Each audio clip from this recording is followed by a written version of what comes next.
Madam President, I'll be brief in support of the gentleman from Utah's amendment to devolve Highway Trust Fund spending to the states. And I want to correct something that was said earlier. It was said that all money would be devolved to the states, and it would be up to the states to maintain the interstate highway system. That's not the case.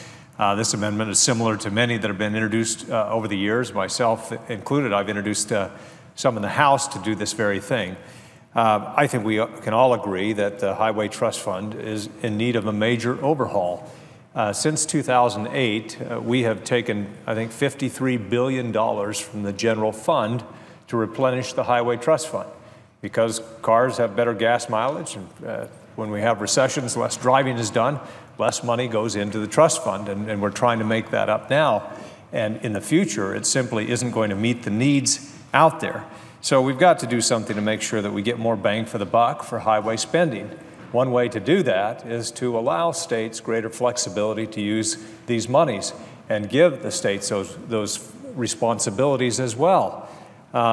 When you do that, you can increase the bang for the buck. And when you look at what a lot of the money now is spent on, the federal money, instead of putting it toward highways, it's diverted to mass transit and bike paths and ferry boats, streetscaping, and countless other projects that are at best very local in nature and at worst are very wasteful.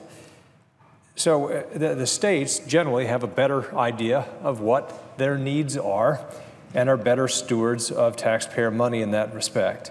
I've been told that if you build two bridges, if a state has two bridges to build, they're next to each other across the same river and about the same location.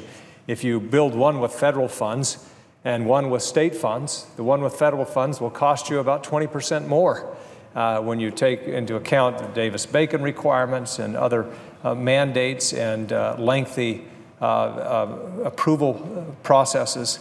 And so states simply get a lot more bang for the buck, and if we want highway dollars to go further, we ought to do this. In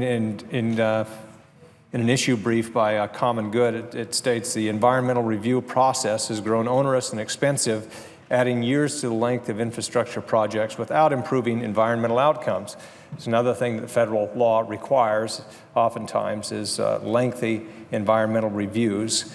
We can correct a lot of this by devolving some of these responsibilities to the states. I think that the Lee Amendment goes a long way toward doing that. And I just want to say that I appreciate some of the amendments that are being brought forward today.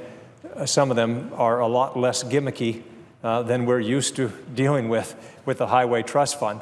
But the Lee Amendment is one that actually deals with the Highway Trust Fund long-term and offers a long-term solution to the problem of not enough money in the fund and misplaced priorities with some of the spending.